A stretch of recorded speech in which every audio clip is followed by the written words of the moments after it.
Grateful. I want to read it, and it's good. A good friend of David Ignatius and this show's, but would love David to respond to Atlantic contributor Kareem Sajjapour. He's, of course, one of the preeminent experts on Iran. And I just want to read portions of the thread now. And he says the defining deliberations of this war aren't between the U.S. and Iran, but Trump and himself.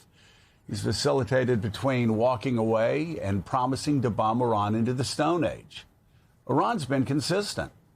Its ideology is resistant. Its strategy is chaos. Its endgame, survival.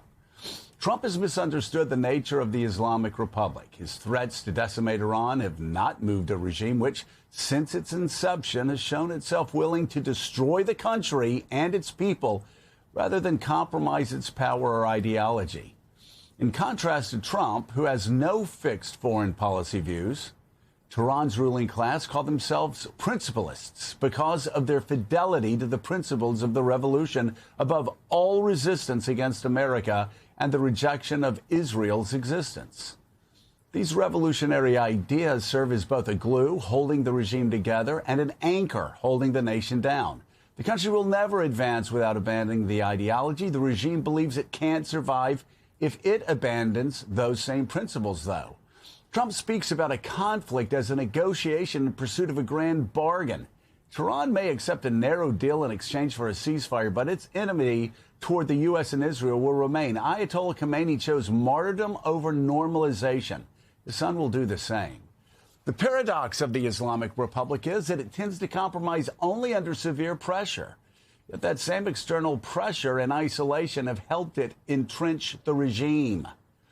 One clear lesson from Iraq, Afghanistan, and the Arab Spring is that the U.S. cannot dictate political outcomes. Regime opponents significantly outnumber regime supporters in Iran, but no outside power can forge a new national consensus for Iranians. The most urgent priority isn't Iran's nuclear program, it's the Strait of Hormuz. Tehran is trying to normalize it as its own Panama Canal. This is a problem that should have a diplomatic solution. Europe, Asia, and Arab partners all have a strong interest in keeping it open. Trump, of course, as we said, David Ignatius, Trump wants a quick deal. The regime, for ideological and structural reasons, can't make one. So long as the Islamic Republic rules Iran, the inevitable outcome is to return to the Cold War that predates this conflict and will likely outlast it. And finally, David, wars like revolutions are judged by the political orders they build, not by what they destroy. Trump is measuring this war by what he has destroyed. History will judge it by its lasting impact on Iran, the Middle East, and the broader global order. And, David, it's what you have been explaining, what I've been trying to explain on this show time and time again. What you destroy doesn't matter. What you build, what is left behind is what matters.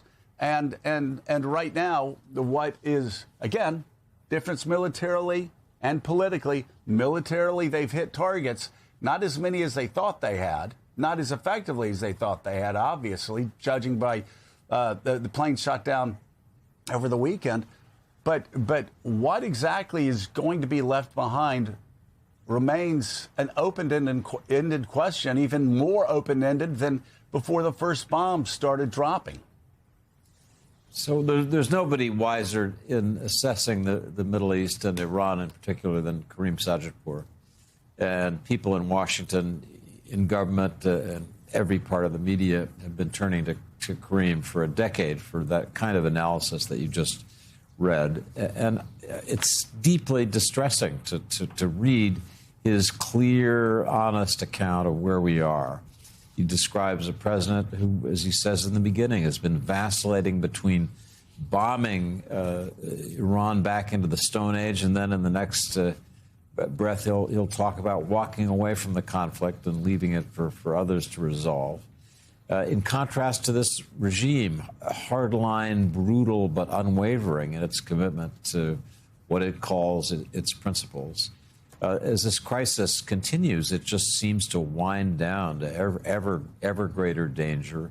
and disruption for the region, ever greater loss of life. This weekend was, in some ways, the most painful of all, I felt.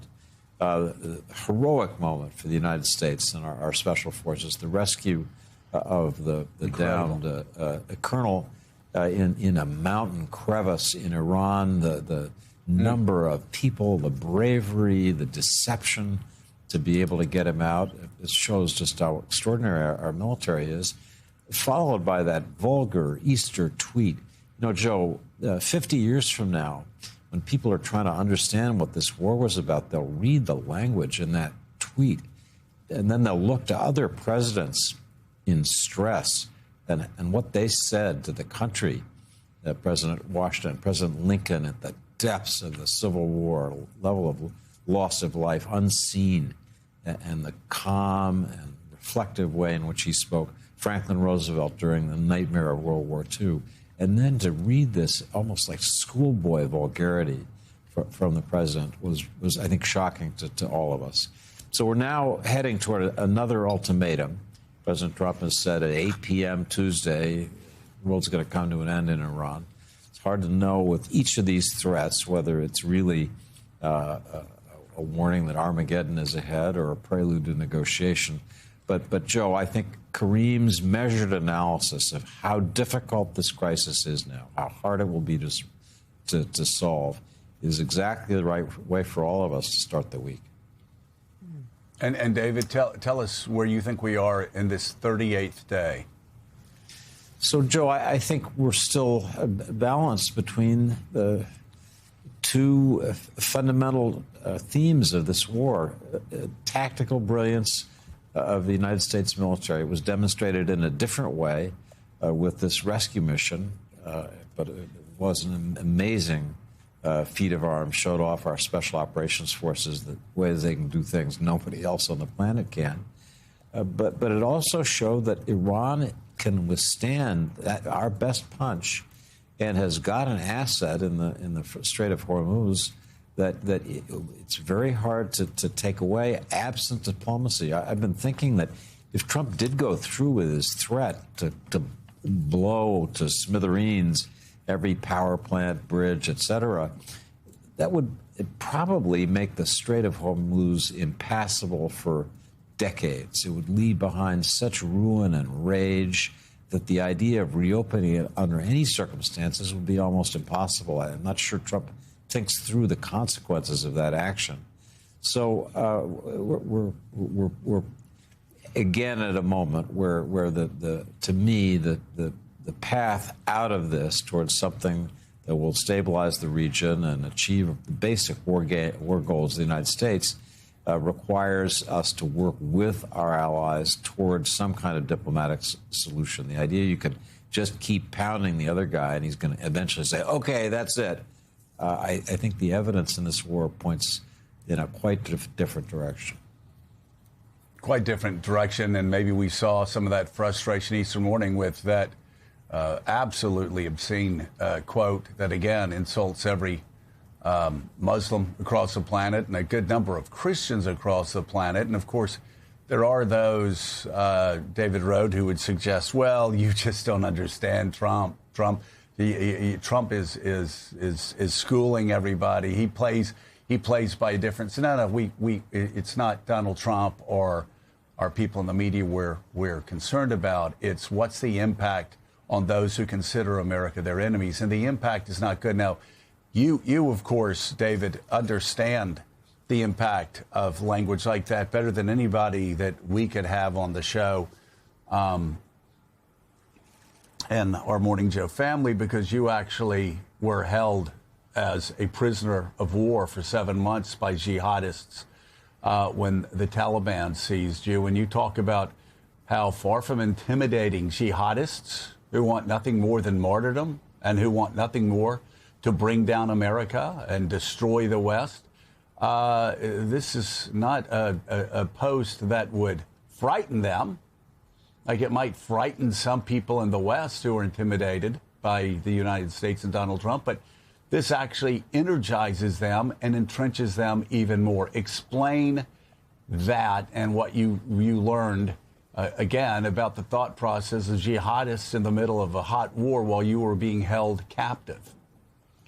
Thank you. It was a long time ago, but I don't talk about it very often anymore. But yeah, it struck me when this tweet came out last night. Yesterday morning.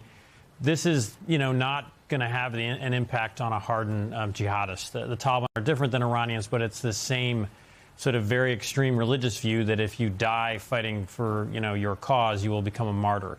You'll be rewarded for that. There's a lot of brainwashing that goes on. There were young men that I met in captivity. This was, I was kidnapped in Afghanistan and then held in the Pakistani tribal areas, and they were being brainwashed into being suicide bombers. So this, maybe this is an effective political style of argument to threaten your opponent in the United States, but I don't think it's going to cause the Iranian regime to back down. I talked to a Persian Gulf diplomat this morning who agrees that this just strengthens the position of the Iranian hardliners. And just one other anecdote for this weekend, I met with a group of Iranians, some of whom have just sort of fled to the U.S. in recent years, and they talked about when they can reach their relatives. Again, this internet blackout continues inside Iran, which prevents protests. But these are moderates who've left the country, and they're talking to their parents and relatives, and they describe their parents watching Tehran be destroyed in front of their eyes. And they literally said the president, said on the night he launched these strikes, help is on the way. And so people in Iran are simultaneously sitting there waiting for help and, just baffled by these threats of massive destruction to civilian infrastructure.